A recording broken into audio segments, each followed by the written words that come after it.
And we are live. Hey, everybody. I want to welcome y'all to our workshop live stream today. My name is Tim Segewitz. I'm from the HOFA-College here, live from the HOFA studios. And I want to welcome everybody to our The Art of Remixing workshop. Today we're going to talk about how to remix a song if you only have the midis and also the acapella. First of all, I will show you a little bit of a PowerPoint to get you introduced into like what we call the art of remixing. I will explain something about this. And yeah, we are going to dive right into it now. So I'm starting off the live show real quick. So let's see, this is the first one. So, okay. We're going to do it like this. Okay. So, yeah, what are we going to talk about today? It's the art of remixing. And this workshop, I will show you how to approach a remix if you only have the MIDI files and the acapella from a whole song. This is actually pretty typical in my opinion today, because most of the producers are want to achieve like their own sounds. So they actually only need the MIDI of a track, and also the acapella, which is like, in my opinion, like the most important part that makes the track unique and stand out. So I will explain you now how to, first of all, what we need for a remix actually. So we actually need, of course, all the rights from the label to create a remix. That's like the most important part if you want to start a remix. So you need to check out like how to approach this. First of all, typically the label comes to you actually as an artist and asks you if you want to do a remix for this particular track. That's actually the first part. What you actually don't need is all of the stems, because you want to actually bring your own signature sounds into a remix. That is also pretty important. And what you also need is, like, in my opinion, a vision for the remix. So all the steps, what I show you today, is actually also my opinion, my personal opinion on how to approach a remix and how to do a remix. So you can actually transfer them to a whole other like random part schedule, or I will show you later the steps to a good remix. They can variate.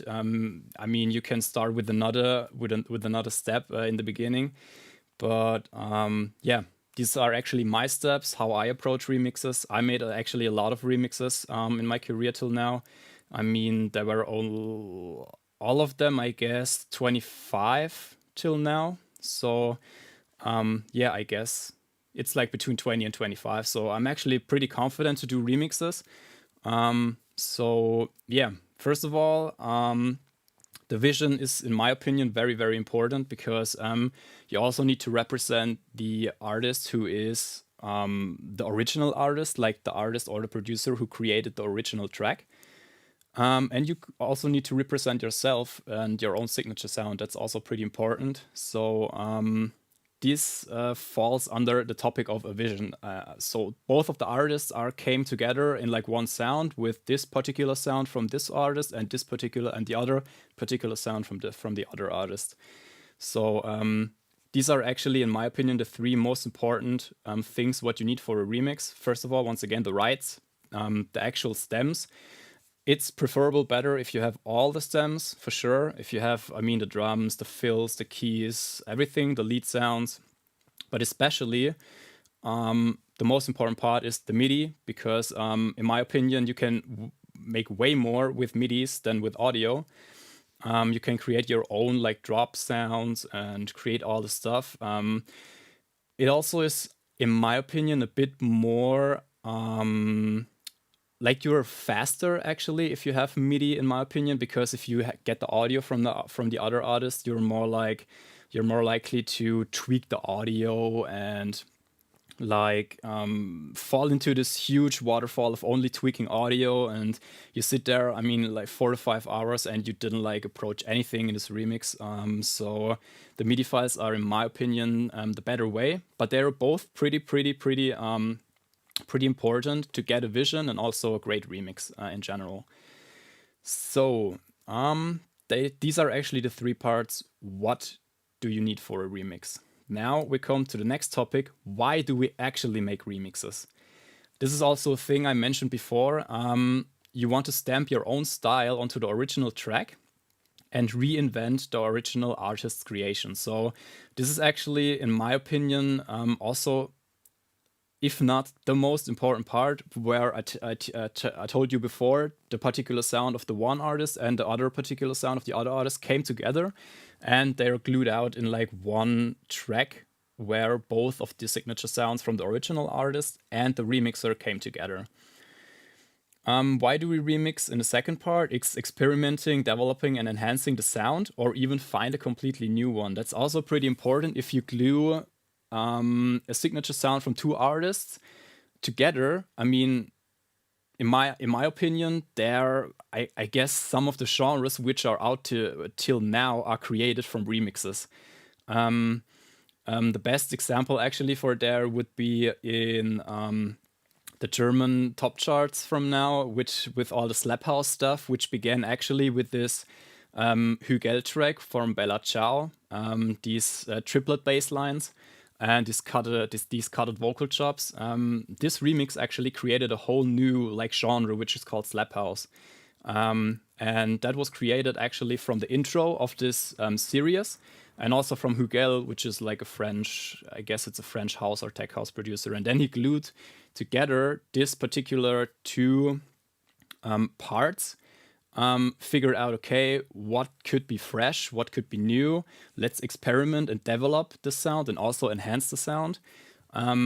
But as you see, he invented or created a completely new genre with this. So this was actually, I guess, his most recent and also hugest remix with this Bella Ciao track. So he actually all made right in the past. So that was actually pretty nice. The third part is also a main reason why we actually remix. It's because you want to also broaden your audience as an artist. That's pretty important. If you're actually only like create your own audience, it's totally fine. If you create like your own fan base and you create a good sound or whatever, you get fans coming to your page, they follow you on Instagram or the complete social media sector, or even buy your stuff and DJ at some gigs. Now it's unfortunately a bit down of Corona. But yeah, in the past it looked like this. You made remixes, another artist got your remix from a producer, and then he spread it out at festivals or events or stuff like that. So you as an original artist get the audience from another artist, and they are actually then glued also together. Some of this particular fan base maybe will jump now to your fan base, and maybe this particular fan base from the other artist will also jump to the fan base of the remixer. And yeah, side by side, this is what I call like merging from like different fan bases and also different sounds, and gluing this audience together to grow both of the artists, and try to make them bigger, more reasonable also as producers. And that's also a very big part. Why do we actually remix? And as you guessed, the fourth part of the section is also, which is like for the DJs, the most important thing is marketing. You want to market yourself throughout the whole social media section and adapt the remix to mostly preferable the sound of the time, which is right now. This is actually yeah, one huge point. If you grab like a 90s sound or stuff like that, remix this to like a 2021 or late 2020 genre, or inspired what I call, yeah, chart hit or stuff like that, what we call actually before the slap house trend, which maybe comes for the next 6 months or 12 months, maybe to the end, and we see a new one. But yeah, I guess this slap house thing will be around, yeah, maybe another half year or so. But this is actually, yeah, a pretty huge genre where you can easily remix. I'll show you also later some what I mentioned also in the past, how to approach step by step the remix, like cutting out vocal shots and seeing the gaps in a track. That's also pretty important, where you can maybe cut out like the vocal and insert it wherever else you want, and get like creative with the vocal. And yeah, by the way, later on, I will also, yeah, start producing with you guys a little bit and also having fun. And let's see where we can come up with some ideas for maybe a cool track. For this section, actually, because we are in the English speaking or like in a different language, I approached this language to do like a little bit of a slower track. We actually have also the same live stream tomorrow in German. There, maybe I would do some, yeah, I guess some house type stuff, a bit of electro and stuff like that. But now I will make like a remix of a track where I actually cannot play to you guys, because that's also a huge part. If you don't have the rights to do a remix, you cannot play actually the original, and that's also a pretty big part for YouTube live streams. If I would play you the original track where I have the vocal from, we'll get 100% cut it out from the content ID from YouTube. So I used actually a vocal which was free. I used this also in the past, and then we going to remix this particular vocal, and I also have the midis to this vocal. So that would be pretty fun later. So then we're going to look at the next slideshow. So these points are actually pretty important. You can also like read them once again. You want to stamp your own style onto the original track, experiment and develop your own sound, or maybe find a complete new genre, get merged audiences, or market yourself to also the audience of the other artist, which is pretty important today, that you can grow your fan base and yeah, get your name out there. So what is a successful remix?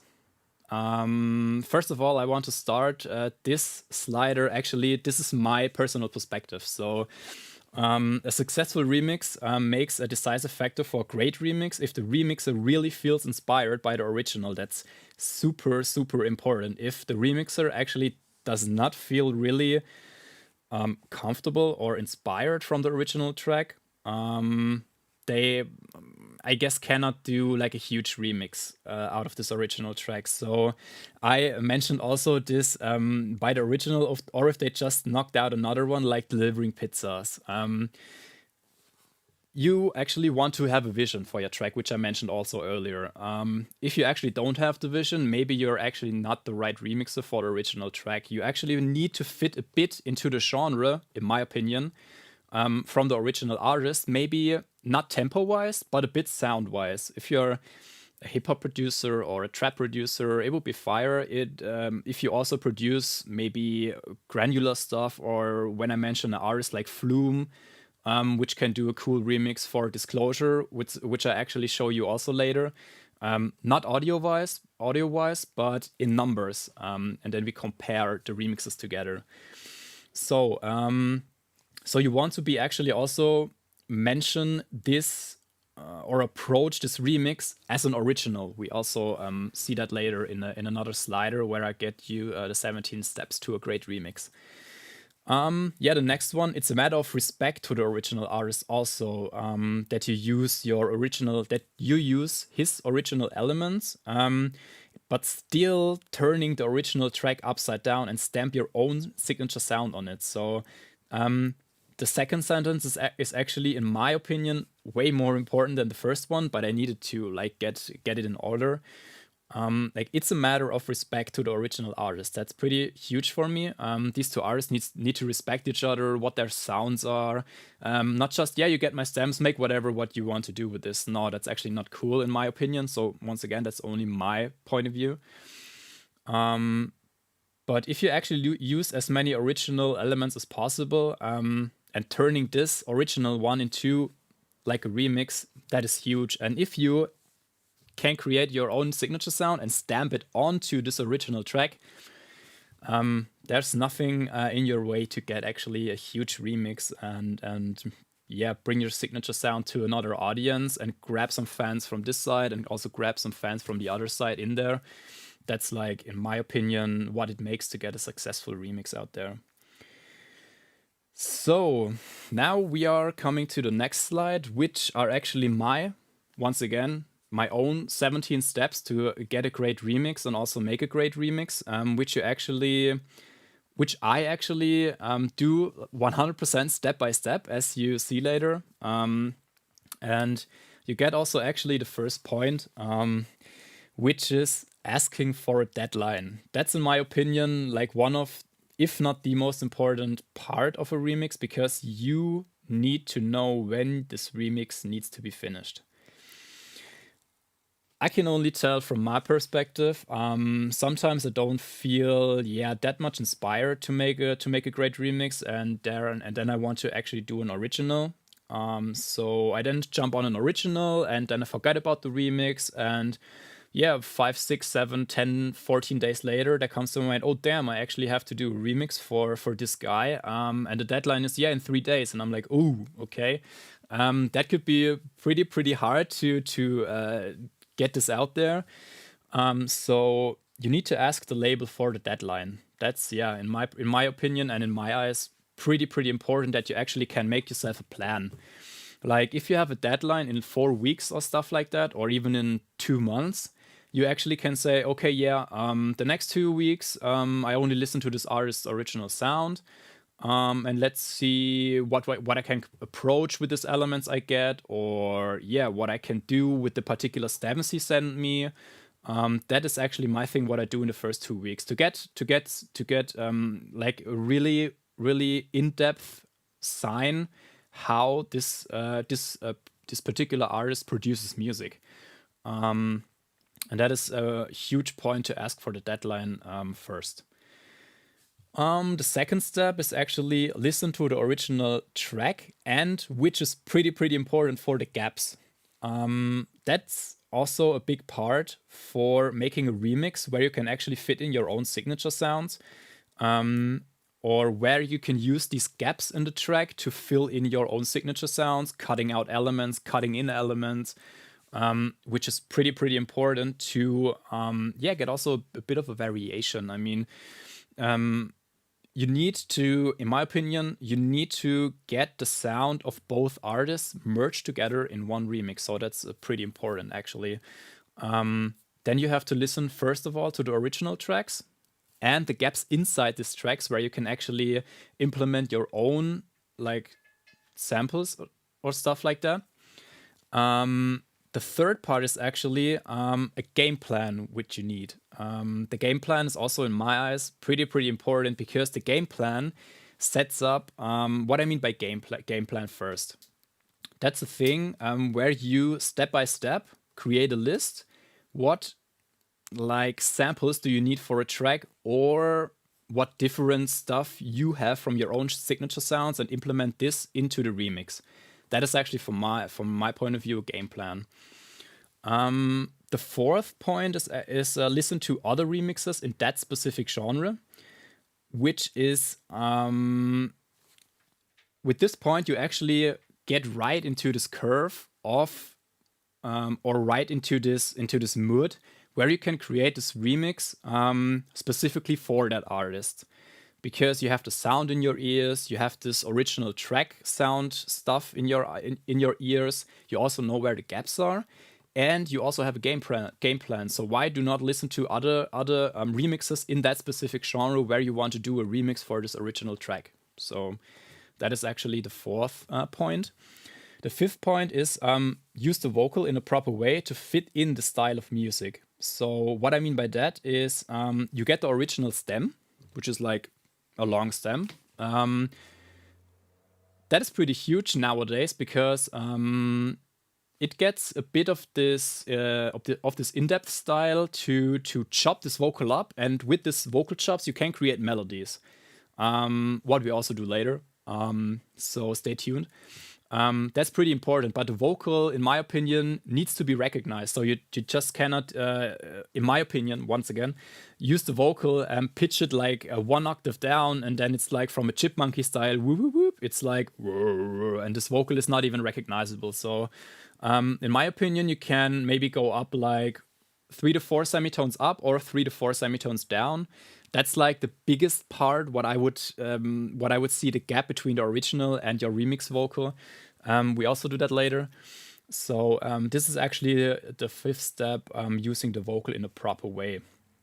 The sixth one is work with the material, what you get from the producer. So you can, once again, I mentioned before, cutting the sounds, rearranging some audio material. In the original, maybe you hear a brace on the 1, and then why not use the brace on the 3 or on the 4 even? So be creative with the material, what you get. And then you can actually get a pretty huge remix, I guess. The seventh point is the arranging from your remix in your DAW. By ASAP, I mean as soon as possible. So after these 6 first steps, you first of all need to go to your preferable DAW and then set up the remix. Where's the intro? Where's the breakdown? Where is the bridge? Where is the hook? Where is the build-up if you do like electronic music? And then figure out, okay, can I switch something there to maybe get the sound a bit more in my vision instead of the original artist's vision? Maybe you can do like, if we are talking about the Spotify generation, maybe a remix where you actually cut off the breakdown in half of the section, and then also the track gets a bit shorter, which is maybe a bit better for the Spotify algorithm, who knows. But yeah, sometimes you get the original stems which are like above 5 minutes. I'm not 100% a guy who actually listens to 5 minutes of music nowadays. I mean, we are actually in a Spotify generation, so the most of the tracks on Spotify now are between, I guess, 2 minutes and 3:30. That is, in my opinion, like the 3:30. That is actually a house track where you have 16 intro and 16 outro, and then in between these intro and outro stuff, you have like the most, sounds or elements in there. That will be actually, I guess, 2 minutes 50 or 2:40 for a house track. So play with the arrangement. You can cut a breakdown, even make a longer build-up if you want to another genre. Specifically if you want to do stuff like trance or so. If you make trance, you actually have build-ups which are 1 minute or even 1 minute 30. And then you have to spread out all the elements for a bigger build-up. So especially arrange your remix focused on your genre as soon as possible. That's actually the 7th step.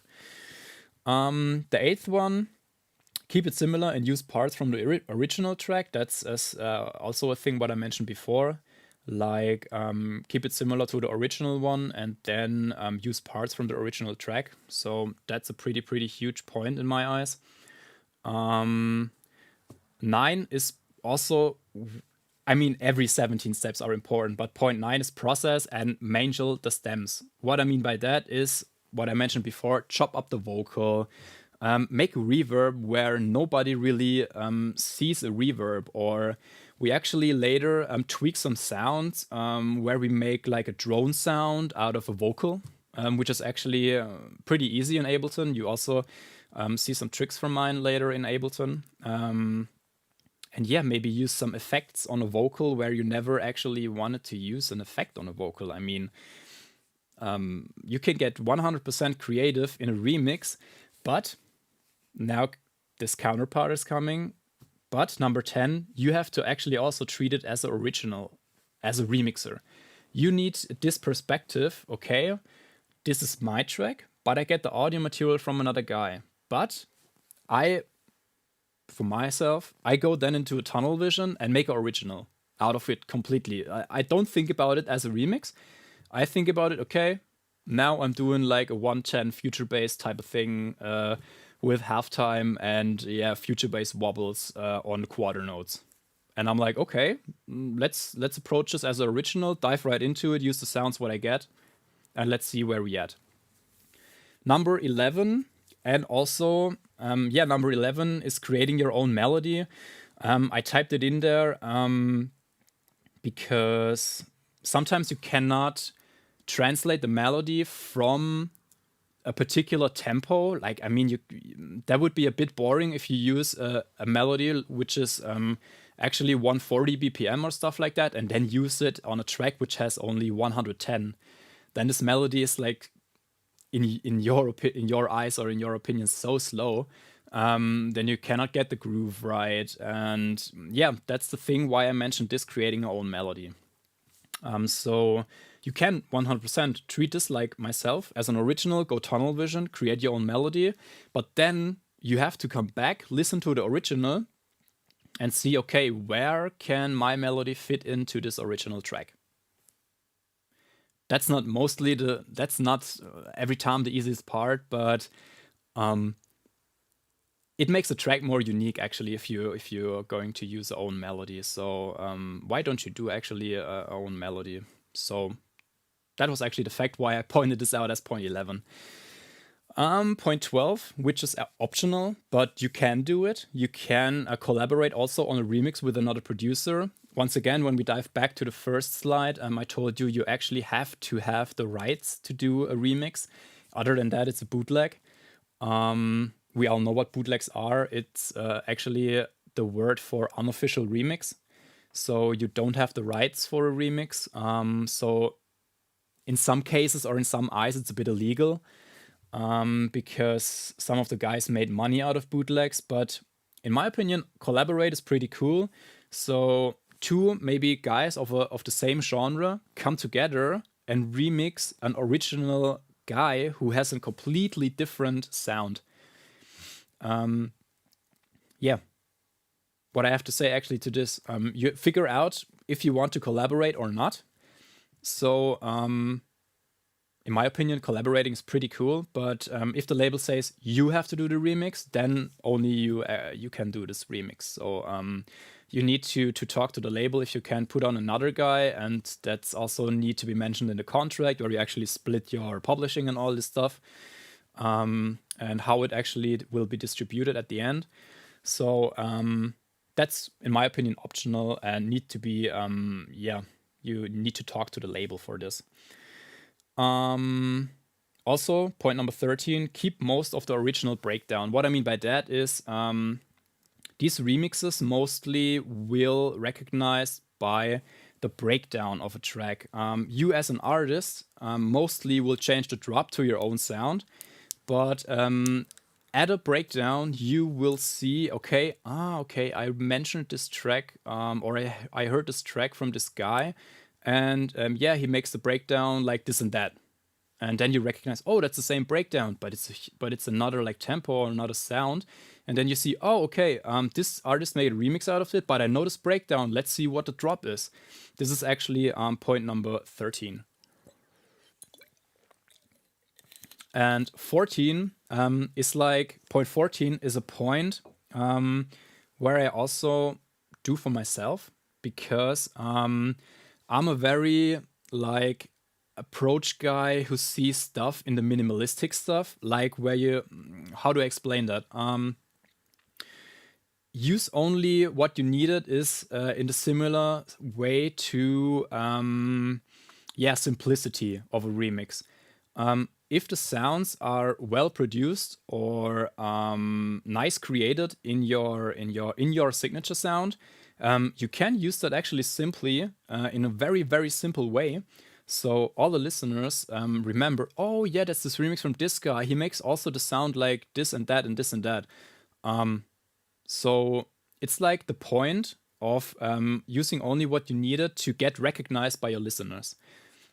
That's why I use this as 0.14. 0.15 also needs to be merged together with 0.14. Create and add your own signature sound, which is pretty important to like stamp your own stamp onto this particular sound or on this particular track. That you can get recognized from both of the audiences, which is, in my opinion, the main goal of a remix. The second part, the 16th point is add a second hook and drop to your remix. So mostly I do 2 drops in a remix. The first drop is actually, in a different rhythm or in a different approach of the sounds than the first hook, which is, in my opinion, also pretty cool if you want to have like a point where you stand out. You can, it's so easy nowadays that you can like copy the first hook, go to Ableton or your preferable DAW, Logic, Pro Tools, whatever. Not Pro Tools for producing, maybe for mixing, but yeah, Studio One or whatever. Copy this part, paste in that into the second drop, differentiate some maybe glitch effects or put another vocal in there or reversed hi-hats or crashes or stuff like that. That's not actually a different drop or a different hook. From my perspective as a remixer, I participate the listener that the same hook will come also in the second hook, but it's not 100% the same. Maybe I add the first step of the drop and then leave 4 bars free to get the listener like, oh, what's that? And then maybe the 808 or the kick or the house synth, whatever what it's called, comes in. So also be different maybe if you approach a remix and add another hook and a second drop to your remix, which is also pretty cool. And last but not least, in my opinion, also let the label mix and master the remix, because they also mixed and mastered the original tracks. So the original engineer who mixed and mastered this track knows what the original artist wants, and also knows how do I call that, and also knows what the sound needs to be, because you actually as a mixing and mastering engineer, you also can like make huge cuts into sounds, make them way farther away from the room, or maybe put the vocals on the sides, pan it a bit. You actually have also a pretty huge impact on this track. But in my opinion, I let mix and master all the tracks I made for labels and for remixes from the mixing engineer from the label. Sorry. I stem this thing completely out and then send it to the label back if they agree as a remix. I actually will only get a listen to the remix if the mixing and mastering engineer is done. So that's actually the last step of my 17 steps how to make a great remix. If you want to screenshot this, for sure you can, or you write it down or stuff like that, because that's every time my step-by-step guide how to make, in my opinion, a great remix. The next slide will actually be how successful actually can a remix be. So I will show you now 2 examples from 2 of my favorite producers, which are Disclosure and Flume. Disclosure is a bit more house type of thing. Flume is more like granular, future bassy type of thing. Flume created also his own sound. And Disclosure actually had, with the track You and Me only, which is actually, it's a good number, but today you can say they only had 13.5 million Spotify plays with the original track. But Flume actually made a huge hit out of this, which actually you can play in the radio or on parties or festivals. So he made a huge track. If you actually listen to this, you minimum heard this track 10 times on the radio last year and 2018. So you see, Flume actually only used the vocal You and Me and I guess, a second other sentence from the whole original from Disclosure, which has, I guess this track is like, you see 5 minutes, and this track has, from this 4 minutes, 75 seconds, this whole track has, I guess, 4 minutes of acapella, where I guess a vocalist, which is called Eliza Doolittle, was singing on this track for 4 minutes, but Flume only took out this 2 sentences of this 4 minutes, made a huge remix in his own style, and as you see, he like has, 35 times more plays than Disclosure, and was way huger with this track. So in this example, you actually can see how successful a remix actually can be compared to the original. So yeah, just listen to the original and also to the Flume remix later if we are done with the stream, and you 100% will see what I mean with this topic. So yeah, that was the small example of like comparing an original track to a huge worldwide remix, in my opinion. So this remix was running everywhere in the past, so it was pretty huge. Yeah, for now, I'm actually done with the slides. So now we are going to start producing a bit and having a bit fun in the DAW, because yeah, that's an like open live stream. I just cannot show you the original track, which we are going to remix. But we are going to do this in Ableton 11, which also came out, I guess, now 3.5 weeks ago. Mostly I produce stuff in Ableton when I remix tracks, and also mix and master I will do in another DAW, which is Logic. That's only my workflow. So what I need to say about this remix is we are don't like searching for drums or stuff like that, and we also because that would maybe take too much time.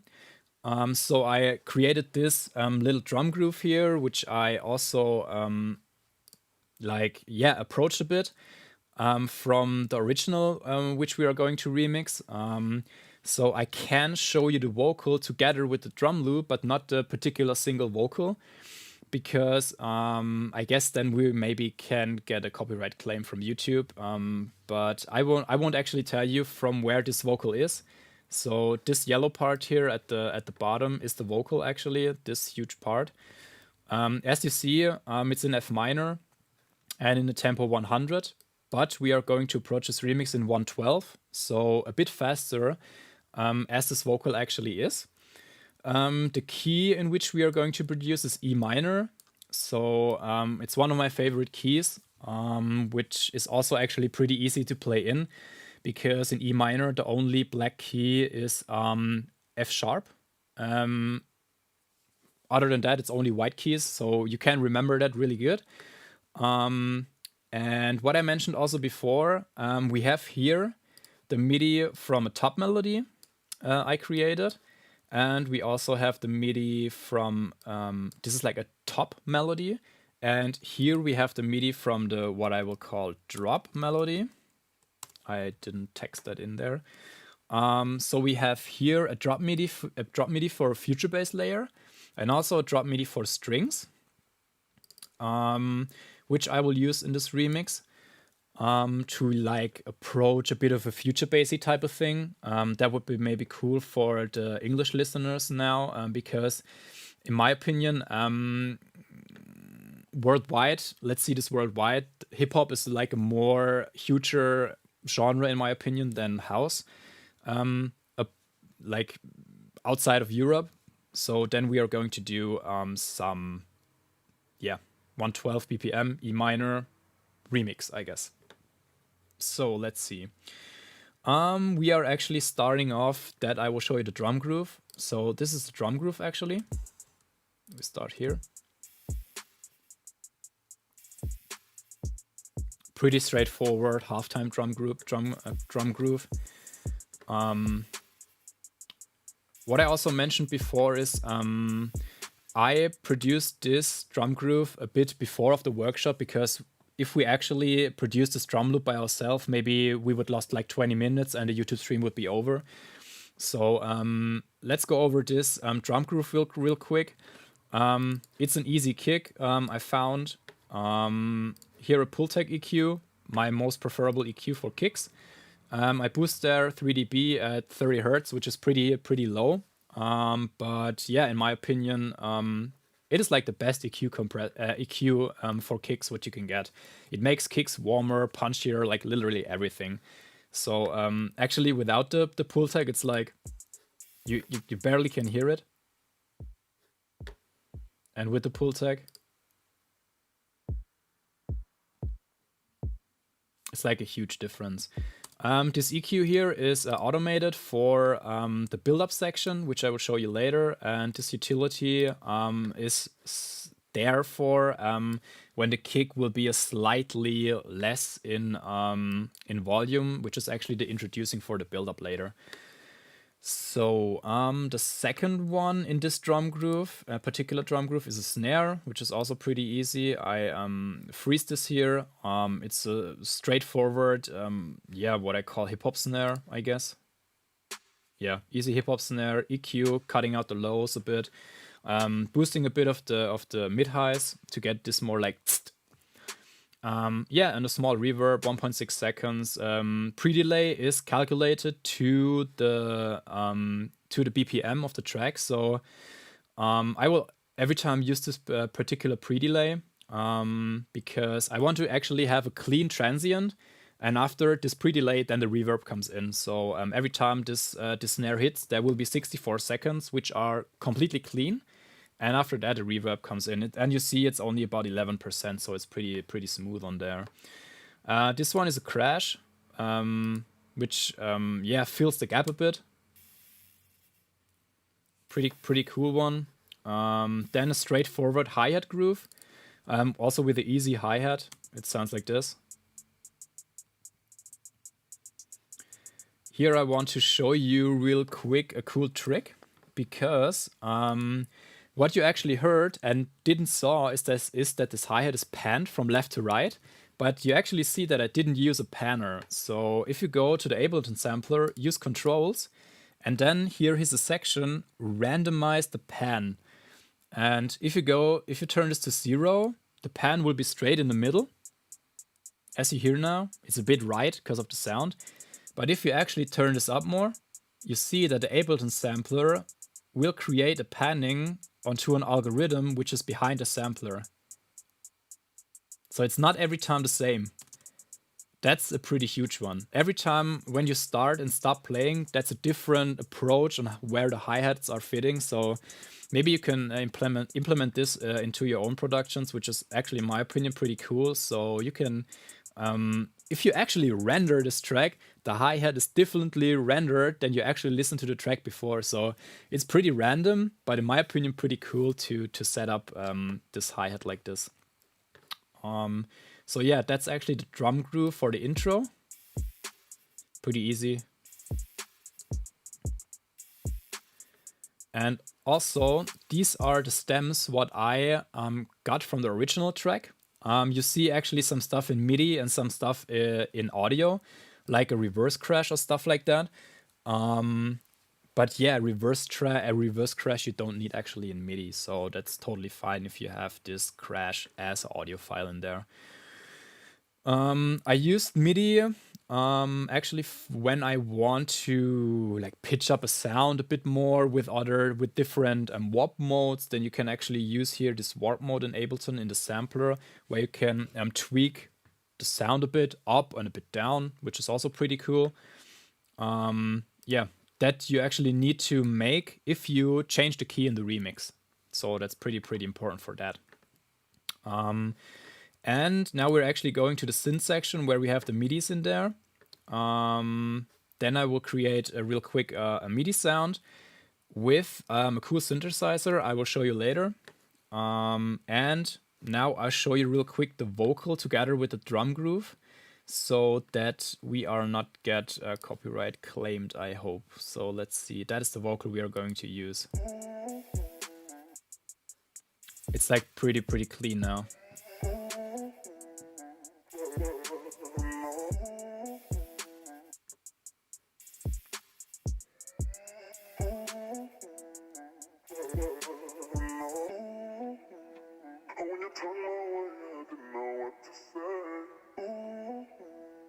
Yeah, so this is the vocal what we are going to use for the remix.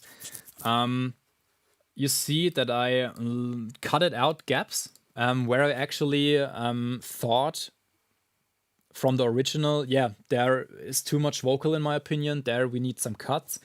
Also later here in the build-up where we have a cool like in-between section, I would call it. And as you see here in the drop, we also have some cuts in there where actually there is no vocal. So it's only a future bass drop. Later on, we have the whole vocal in the drop also. So yeah, what is actually green here is the effects section. That is a thing which you can do by yourself. I use sometimes pretty cool different risers, samples, fills to create, I guess, this particular sound from my perspective, what I use as a signature sound. So yeah, that is actually the effect section where we actually listen to later. That's like a pretty standard build-up.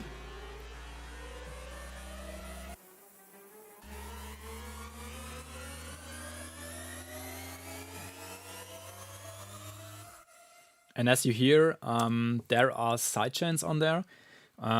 So yeah, sidechaining was pretty easy. Every channel you see what I want to route to the sidechain is going to another audio track, whereas actually the Live 8 compressor on there, Live 8 compressor is in my opinion the best compressor as a stock compressor from Ableton, like the 8, the 9, 10, and also the 11 compressor have a click if you set the attack to 0.01 milliseconds. The Live 8 compressor is the only compressor where you don't have a click if you set the attack time to 0.01 milliseconds.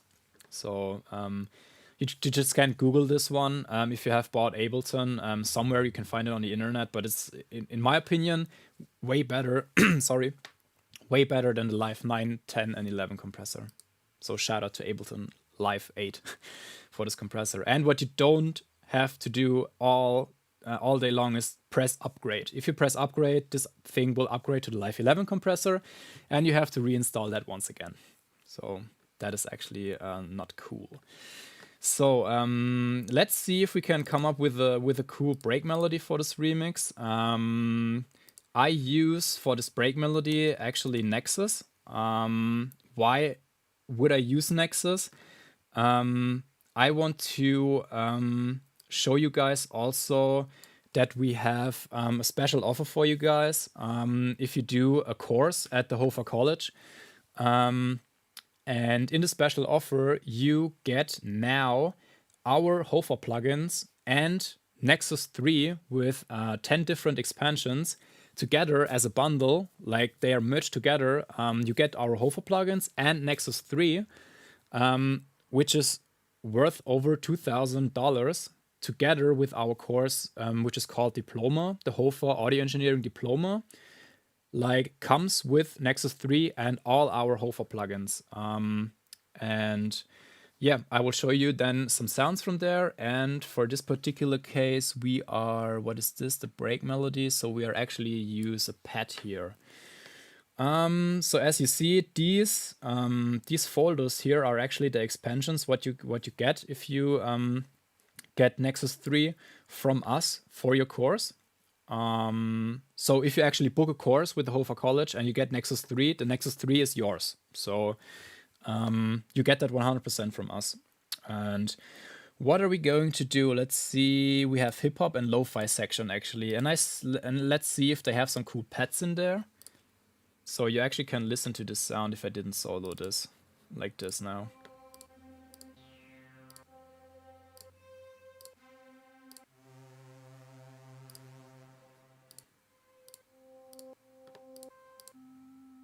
Yeah, let's use this one. Let's use this one. It's a bit. Oh, I didn't press the double tap on there. So now.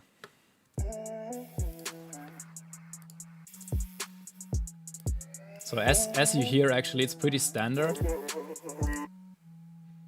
So that is the MIDI what I got from the original artist, where we can actually set up the scale now in Ableton 11, which is pretty cool.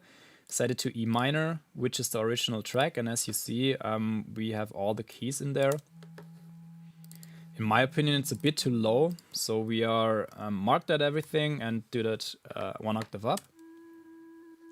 Then you have like this, you hear that, this tapey sound, which is pretty fire. Let's do a RC20 on there to get a bit more vinyl-y type of sound.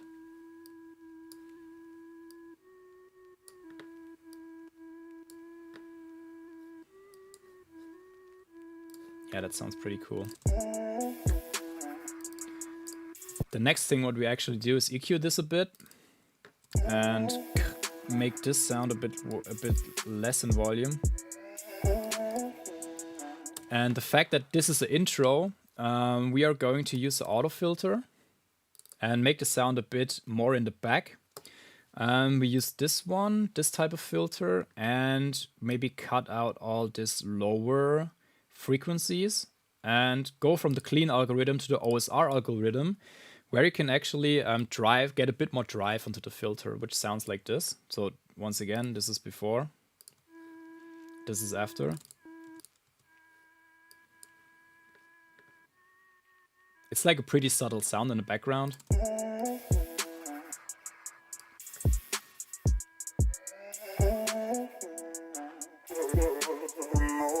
So next one, we're going to duplicate this and let's see if we can come up with another sound from maybe the lo-fi pack, and let's see if they have a lead sound which sounds cool. Maybe this one.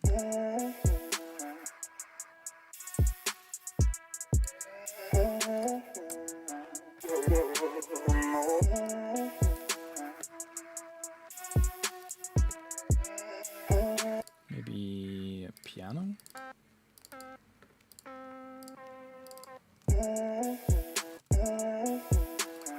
Sounds also pretty cool. But this one now, we're going to do an octave down.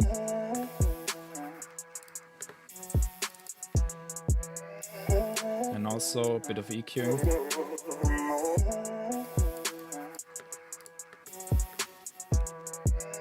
So that's only the intro. Now we're coming to the break. Let's see.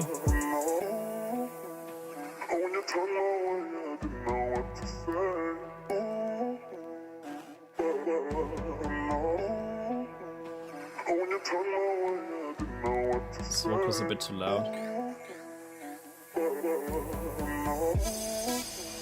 Oh, sorry, there was a sound turn on. This one. Yeah, then we go to the build-up section.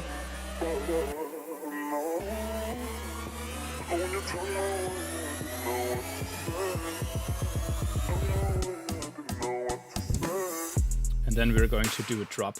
So I wanted to show you actually a little bit what I've told you before. In this drop section, I layered the snare with another snare, which is called the wasabi snare. I call it. It's like one of my favorite flumey type of sound snares. And we also bring up a 808 below that. And as you guys can hear, it's a bit of a different drum groove than the intro drum groove. This is the intro drum groove. Pretty low and snare and volume to get a bit more introducing into this. And right after that, we have like the huge drop drum groove, which sounds like this. With the 808, of course.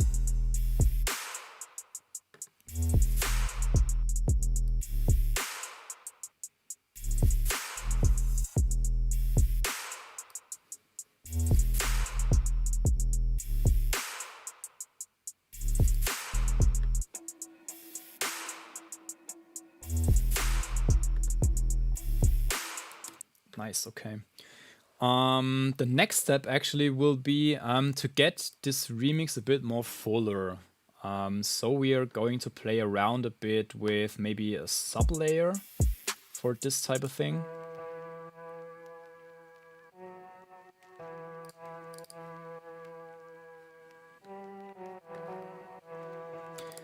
So yeah, you can be 100% creative with that now. I will show you now my tricks, how I approach a remix. So the next step would be, I will add a contact layer to maybe get a bit of this type of thing. What is it called? It's called, oh my god, I forgot it. Let's see if I have it in here. It's called, there is it, Exhale. Exhale is a cool library for vocal chops.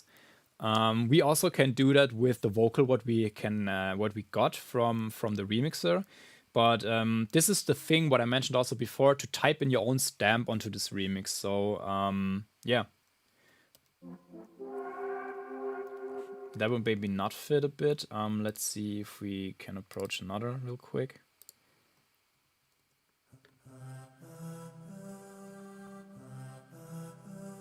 Maybe. Let's see. We use actually this top melody, what I got from the remixer, from the original artist. So is this the right one?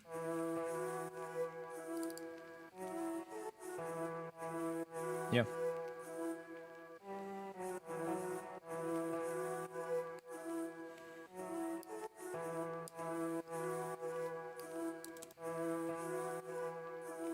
Why is the C5 not playing? I guess we actually need to go an octave lower. Yeah. Yeah, now we are correct. Let's use this once again.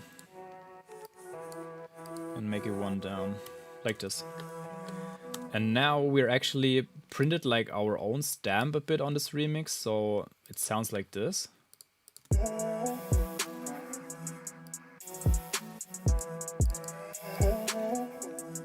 Maybe a bit of EQing on there.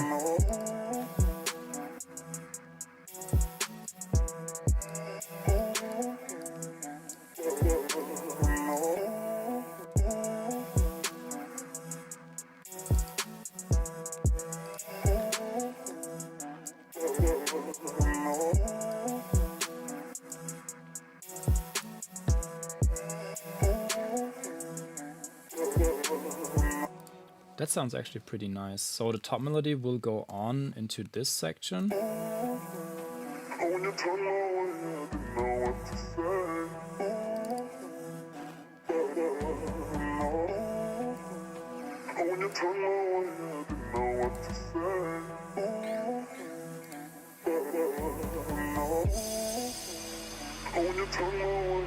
That sounds pretty nice. So the next step actually will be that I am going to set a filter for the drop melody, which will be this one.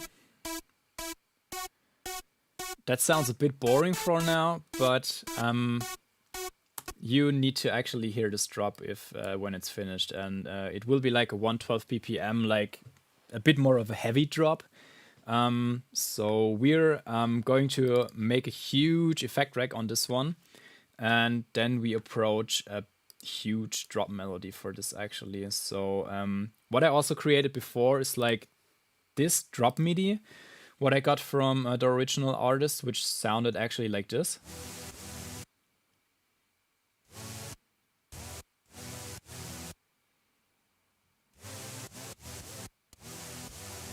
That is also a future bassy type of layer and type of melody, what we are going to use also later. So let's see, maybe for the breakdown even if it fits, and then I also have some strings, I guess. Yeah, these are the easy session strings from Contact, like this one. I guess you guys know them. And bit of EQing, also a bit dynamic EQing. Nice. Yeah, but that I will actually show you later. So we are also going to play around a bit with the vocal.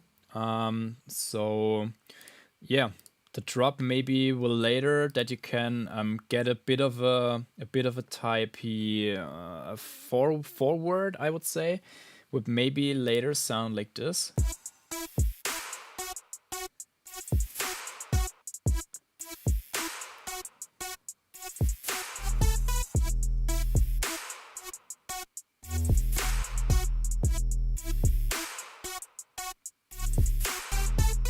I guess you think now that sounds pretty cheap here.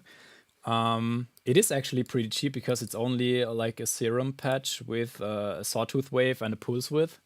So yeah, the next type of thing what we are going to do here is make a bit of an effect rack, play around with the matrix a bit.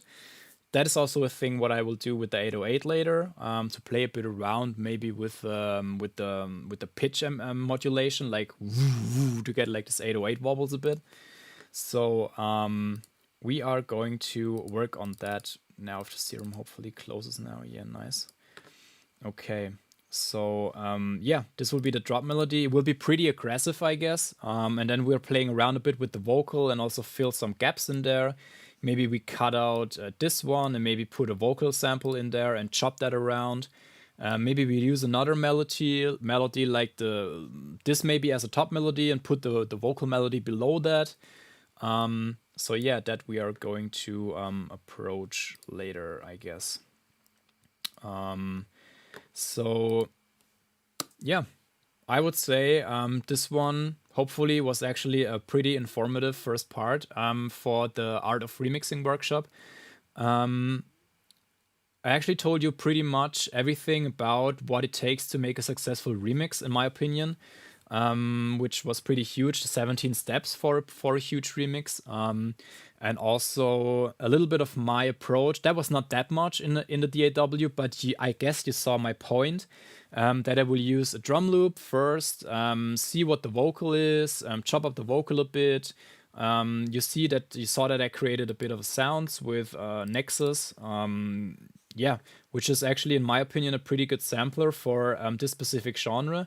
And yeah, compared and merged together with the HOFA plugins, a pretty nice pack for our HOFA diploma.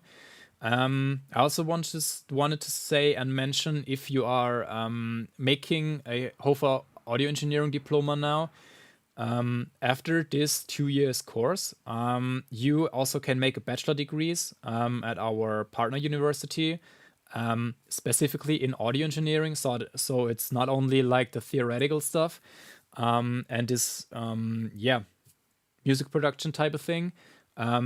So you can also make a pretty huge career with a bachelor's degree, and maybe that will take you further in your career, develop your human skills, what you have, and will help you to get a nice job in the audio section. So yeah, that was actually it for the first part. I hope you guys like this first part. The second part will start later on in our online campus. So yeah, it was nice with you guys on YouTube.